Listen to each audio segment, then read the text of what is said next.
Honorable Senators, I rise today to speak on second reading of Bill C-4, amending the Criminal Code, banning conversion therapy. I want to begin by especially thanking Senator Cormier, the sponsor of this bill. He has worked very hard on the former Bill C-6 and now C-4. Merci, Senator Cormier. Thank you, Senator Cormier. He and his office, including Mary-Lise Gosselin, have worked exceptionally hard on this bill to ensure that C-4's vision is realized. And we'll all see that. Thank you for your dedication. I also want to thank my own team, including Madison Pate Green, for all her hard work and support. Honorable Senators, like many of you, I have received countless emails and calls from Canadians who have views on all sides of this bill. I believe we need to ensure all sides are heard in this debate. One email I received pleaded with me, and I quote, if passed into law, parents risk 5 years in jail for asking a counselor to help them work through gender dysphoria issues with their child. If this bill is passed, it will prevent members of the LGBTQ+ community from getting the help they desire. During debate on Bill C-6, this bill's predecessor, the House of Commons Standing Committee on Justice and Human Rights, heard testimony from the LGBTQ+ Canadians about how counseling helped them understand their identity and reduce their non-heterosexual sexual behavior. Parents, teachers, pastors should be able to play a supportive role in the life of a young person struggling with gender identity.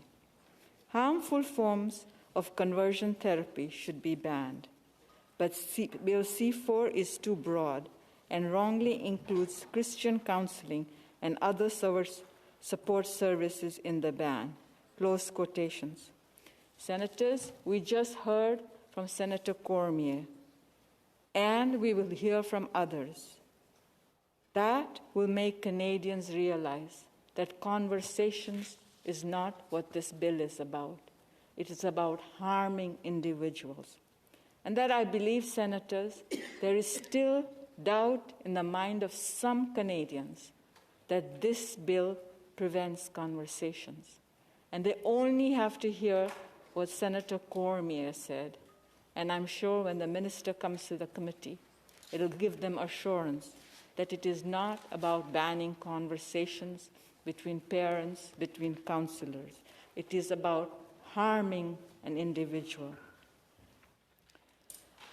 Just like we did with medical aid in dying, we have a responsibility to listen to all Canadians across our country and really consider what they are telling us.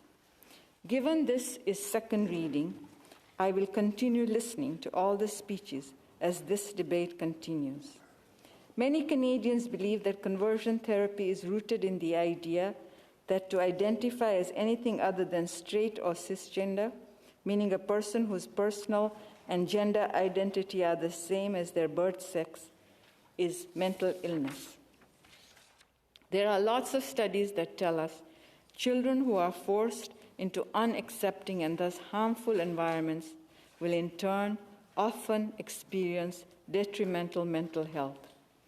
This can manifest in many ways, such as symptoms of anxiety, depression, and in the worst and most traumatizing circumstances, death by suicide. David Kintz is a PhD student in social and behavioral health sciences at the University of Toronto. And he very courageously shared his story, and I quote, "I am a survivor of conversion therapy, and I know firsthand how harmful it is. At 16, I decided to self-enroll in conversion therapy out of a desire to be, in quotation marks, straight and act in more masculine ways.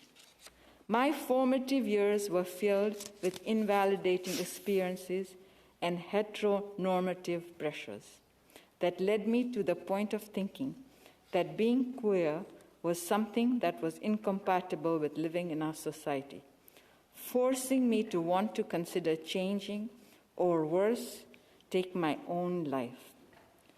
I am telling my story because I believe no other youth should go through what I and so many others experienced.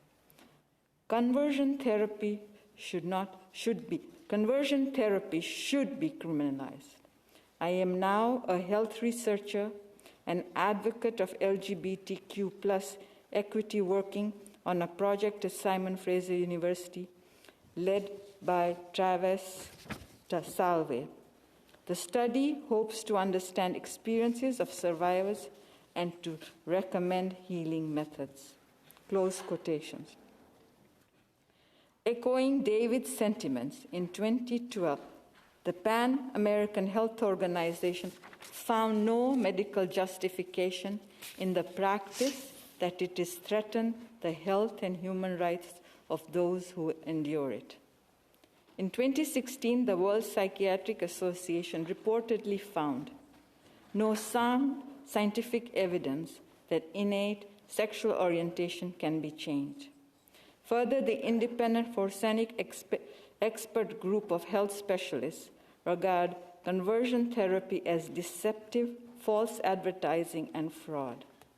Less than 25% of Canadians believe that you can actively convert an LGBTQ plus a person to become heterosexual through psychological or spiritual intervention.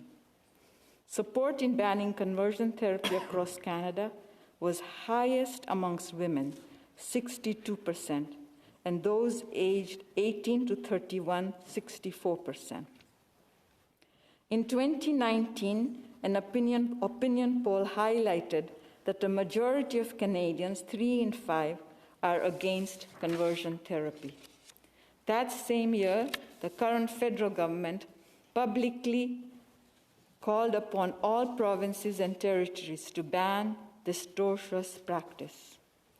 Recently, a UN envoy cited a global survey that suggests 4 out of 5 people who endure conversion therapy were younger than 25, roughly half of whom were under the age of 18.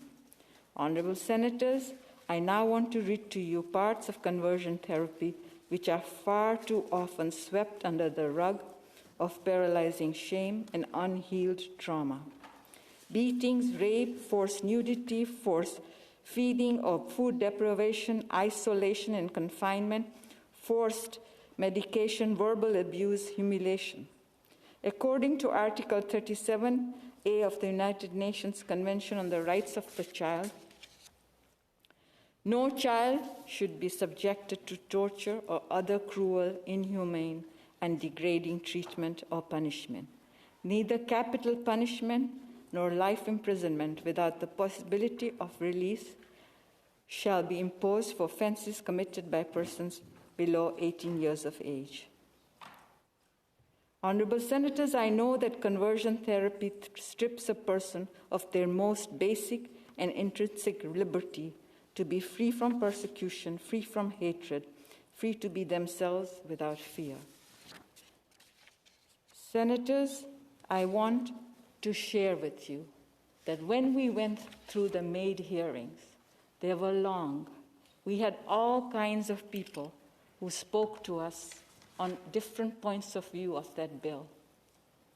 When I travel across the country, even now, I hear from people who are still not sure, but they were at our hearings and they said, at least they were heard. I genuinely believe that in our country today, we need conversations. We need to understand the other points of view of another person. If we shut down debate, we say we don't care how you feel. If we open the door, even if we don't agree with them, we will make them feel that we heard them. That's why today, Senators, I stand in front of you at second reading and ask you to consider sending this bill to committee so that those people who feel that their point of view should be heard will be heard. I thank you for your attention. Thank you, Senators.